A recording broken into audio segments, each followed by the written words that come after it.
Hi Bhavika Jasvika ఆట ఆడుకుందాం ఇప్పుడు. అంటే ఇప్పుడు మనం కోడిపుంజులు ఆట ఆడుకుందాం.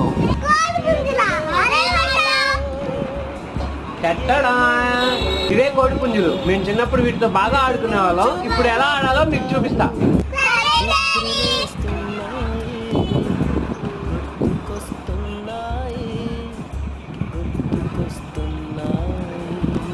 ఇదిగో ఇవే కోడిపుంజులు. ఇందులో ఒకరికి ఒక కోడిపుంజు, ఇంకొకరికి ఇంకొక కోడిపుంజు. ఇది నా కోడిపుంజు, ఇది నీ కోడిపుంజు. ఎప్పుడు ఈ రెండిట్లో ఏది గెలిచింది? నాదే గెలిచింది. అక్క కోడిపుంజు ఓడిపోయింది. ఇప్పుడు నీ కోడిపుంజు గెలిచిందా నా కోడిపుంజు గెలిచిందో చూద్దాం.